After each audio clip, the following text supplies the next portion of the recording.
I'm in Brooklyn, New York today, and after driving through probably one of the more hectic drives of my life, I finally made it to the cemetery where this young man that we're going to be talking about is buried.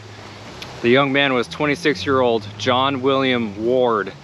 So we're going to walk through the cemetery here, tell you guys more about his story, and then show you his grave, which I finally just found. So stick around, you guys. It's a very interesting story. So John William Warde, again, as I said, 26 years old. He worked as a bank clerk in Southampton. In July of 1937, he attempted to kill himself, and he spent 3 months in the Central Islip Psychiatric Center. A note that was from his discharge stated, "The patient's manic depressive psychosis seems to have arrested itself." So I'm gathering that means that his manic depressive mental state, I guess, was seemingly doing better.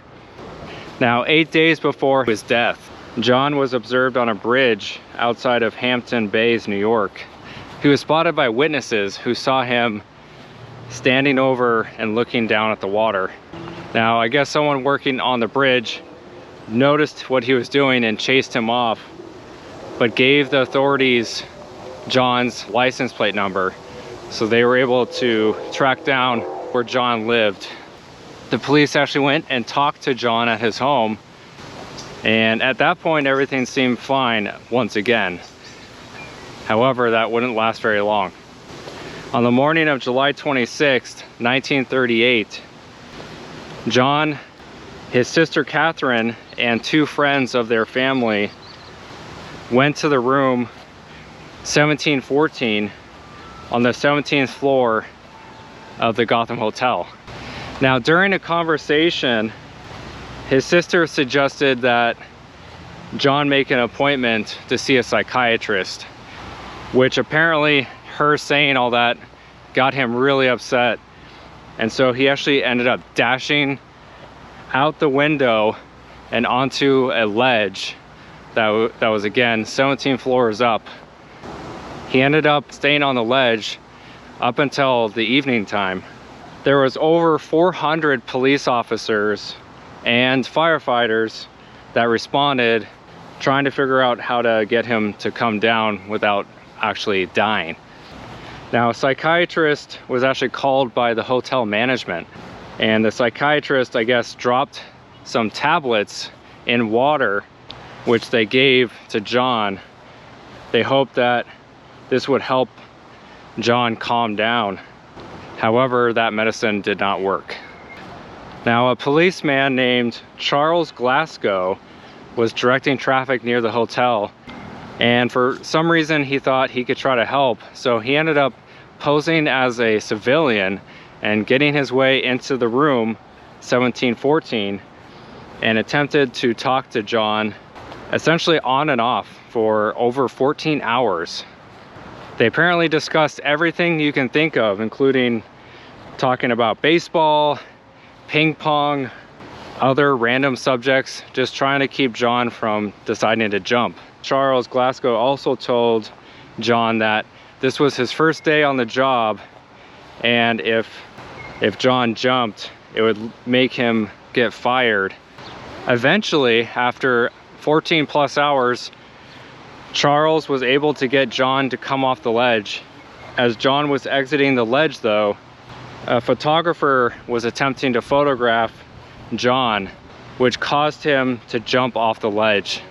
So just trying to understand the article, it sounds like, I could be reading into this wrong, but it sounds like for a split second there, John was thinking about coming back inside.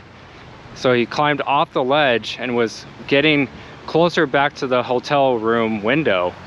But then I guess a photographer took pictures of him, and maybe it made him angry. But either way, John ended up jumping. He landed feet first at 10:38 p.m., crashing into the glass, I guess kind of like a marquee type on the 55th Street entrance. Apparently there was over 10,000 people standing around watching, and some people yelled, "Look, here he comes," which, to be honest, makes it feel like more of a spectacle than actually caring that someone had just jumped to their death. So it looks like he maybe had a brother, but if that's true, then they both were named John. I don't know.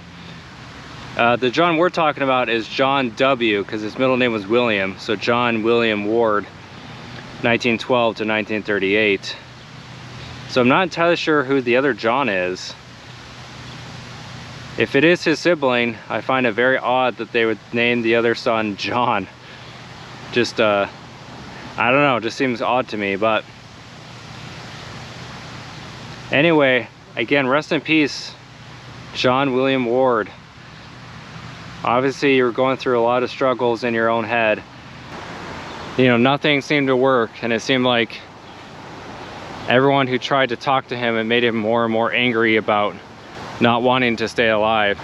Anyway, guys, lots more cases coming from New York, and then we're going to be heading up through to Connecticut. So stay tuned for more future videos. As always, my name's Harmon. I'll see you guys on the next video. Thanks for watching.